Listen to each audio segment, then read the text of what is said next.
जय हिंद दोस्तों, वंदे मातरम। मैनकेडिंग के बारे में आप लोगों ने सुना ही होगा। मैनकेडिंग जिसमें कि एक बॉलर अपने एक्शन को कंप्लीट करते हुए अगर नॉन स्ट्राइकर एंड पे खड़े हुए बल्लेबाज की गिल्लियां बिखेर दे और वो बल्लेबाज अगर क्रीज के बाहर है तो उसको आउट दे दिया जाता है।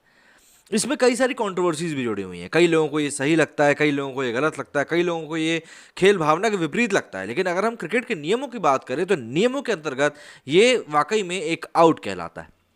इसको मैनकेडिंग कहा जाता है। जैसे कि मैंने आपको शुरुआत में बताया, भारत के खिलाड़ी होते थे मांकड़, उनके नाम के ऊपर इसका नाम मैनकेडिंग रख दिया गया है। इसी के ऊपर एक लंबा विवाद पैदा हुआ था आईपीएल में, जबकि अगर मैं गलत नहीं हूं तो आर अश्विन ने जॉस बटलर को ऐसे ही आउट कर दिया था। उसके बाद ये विवाद काफी ज्यादा बढ़ गया था। हालांकि इसको खेल भावना के तरीके से अगर हम देखें तो एक बार बॉलर इसको लेकर वार्निंग दे सकता है और दूसरी बार में आउट कर सकता है, लेकिन ये कोई लिखा हुआ रूल नहीं है। अगर गेंदबाज चाहे, विपक्षी टीम चाहे तो उसको पहली बार में भी आउट करार दे सकती है। अब इस बारे में इतनी बात करने की क्यों जरूरत पड़ रही है? क्योंकि अभी भारतीय महिला क्रिकेट टीम का दौरा चल रहा है इंग्लैंड का, और वहां पर आखिरी मैच में दीप्ति ने कुछ इसी तरीके से नॉन स्ट्राइकर एंड पे खड़ी हुई बल्लेबाज को आउट कर दिया। भारत ने सीरीज के ऊपर कब्जा कर लिया और उसके बाद ये कंट्रोवर्सी काफी ज्यादा बढ़ गई। ऐसे में कई सारे पूर्व क्रिकेटर भी इसमें कूद गए।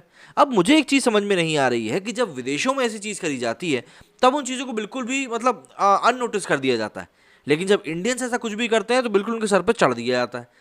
भाई जीत तो जीत होती है, वो कैसे ही मिले। अगर ये 10वां विकेट था तो उसके पहले के 9 विकेट तो गेंदबाजों ने ही लिए थे। अब ऐसे में स्टुअर्ट ब्रॉड भी इस लड़ाई में कूद गए कि भैया देखिए, हम तो सबका सम्मान करते हैं लेकिन ये गलत हुआ। ये वही बल्लेबाज है जो खुद आउट होने के बाद भी आउट नहीं मानता, इतना तो चिड़ुखाऊ गेंदबाज है ये। खैर, जरा हम लोग तफ्तीश से जान लेते हैं क्या कुछ कहा है, क्या हुआ है इस पूरे मामले में और क्या रिएक्शन पब्लिक के आ रहे हैं। इंग्लैंड के खिलाफ तीसरे वनडे में भारत की महिला टीम ने 16 रन से जीत दर्ज कर 3-0 से सीरीज अपने नाम कर ली। मुकाबले में भारत ने पहले बल्लेबाजी करते हुए 169 रनों का स्कोर खड़ा किया। इंग्लैंड के घर में भारतीय महिला टीम ने पहली बार उसका सुबड़ा साफ किया है, लेकिन जीत के साथ ही विवाद ने भी जन्म ले लिया और ये विवाद दीप्ति शर्मा के द्वारा चार्ली डीन को किए गए रनआउट को लेकर खड़ा हुआ है। दरअसल दीप्ति ने चार्ली को मैनकेडिंग नियम के तहत आउट किया, जिसके बाद क्रिकेट की दुनिया दो भागों में बंट गई है। कुछ का मानना है कि ये खेल भावना के खिलाफ था, जबकि कुछ ने माना कि दीप्ति ने वही किया जो क्रिकेट के नियमों में था। दीप्ति के द्वारा किए गए मैनकेडिंग विवाद पर इंग्लैंड की मेंस क्रिकेटरों ने भी अपनी प्रतिक्रिया देते हुए निराशा व्यक्त करी। इंग्लैंड के दिग्गज क्रिकेटर स्टुअर्ट ब्रॉड और जिमी एंडरसन ने मैनकेडिंग को खेल भावना के खिलाफ बताया, जबकि सैम बिलिंग्स भी इससे निराश ही दिखे। हालांकि इंग्लैंड के एलेक्स हेल्स ने दीप्ति के मैनकेडिंग का सपोर्ट किया है। तो स्टुअर्ट ब्रॉड ने ट्वीट करते हुए लिखा कि मुझे मैनकेडिंग की बहस वाकई में दिलचस्प लगती है, इसे लेकर दो राय बटी हुई हैं, लेकिन मैं पर्सनल लेवल पे इस तरह से मैच नहीं जीतना चाहूंगा। साथ ही दूसरों को अलग तरह से महसूस कराने के लिए भी मैं बहुत खुश रहूंगा। खैर, हालांकि स्टुअर्ट ब्रॉड के इस ट्वीट के बाद सोशल मीडिया पर उन्हें ऑस्ट्रेलिया के खिलाफ टेस्ट मैच की याद दिलाई गई, जिसमें उन्होंने बैट से गेंद लगने के बावजूद नकार दिया था क्योंकि अंपायर पूरी तरह से आश्वस्त नहीं थे। इस कारण उन्हें वो आउट नहीं दिया गया था, जबकि वीडियो रिप्ले में और हॉटस्पॉट पर साफ दिखाई दे रहा था कि वहां पर स्टुअर्ट ब्रॉड आउट हो चुके हैं। इंग्लैंड के धाकड़ तेज गेंदबाज जिमी एंडरसन ने भी ट्वीट करते हुए अपनी निराशा जाहिर करी। सैम बिलिंग्स के ट्वीट के ऊपर उन्होंने जवाब देते हुए लिखा कि spot on, no intention of bowling the ball. मतलब यहाँ पर कोई इंटेंशन थी ही नहीं बोले। अरे तो भैया जब दिख रहा है पहले से वो बाहर है तो क्यों ही बोलेंगे। Not even looking at the other and in the delivery STRIDE, ये सैम बिलिंग्स ने लिखा था। तो आप सीधी समझ सकते हैं खिसियाई बिल्ली खम्बा नोचे, भी हार गए हैं तो बोल रहे हैं। खैर, हालांकि इंग्लैंड के इन खिलाड़ियों के ट्वीट भारतीय क्रिकेटरों ने करारा जवाब दिया है। वीरेंद्र सहवाग ने मजाकिया अंदाज में ट्वीट करते हुए लिखा कि ये देखना बहुत ही हास्यपद लग रहा है कि इस तरह इंग्लैंड की टीम हारी है।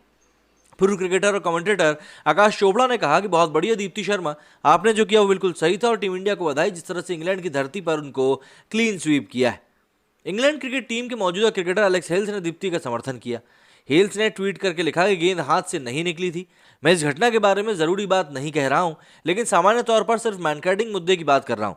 बल्लेबाज को चाहिए कि जब गेंद हाथ से नहीं छूटी वो क्रीज से बाहर ना निकले, ये मुद्दा ही नहीं रहेगा। सिंपल सी बात है। अब देखिए, अगर पूरे मामलों को समझे तो भारत और इंग्लैंड के बीच तीसरा वनडे मैच काफी रोमांचक मोड़ पर पहुंचा था। इंग्लैंड को 40 गेंदों में 17 रनों की जरूरत थी और सिर्फ एक विकेट बचा हुआ था। इंग्लैंड की आखिरी जोड़ी चार्ली डीन और फ्रेया डेविस मैदान पर थी और दोनों के बीच आखिरी विकेट के लिए 49 गेंदों में 35 रनों की साझेदारी हो चुकी थी।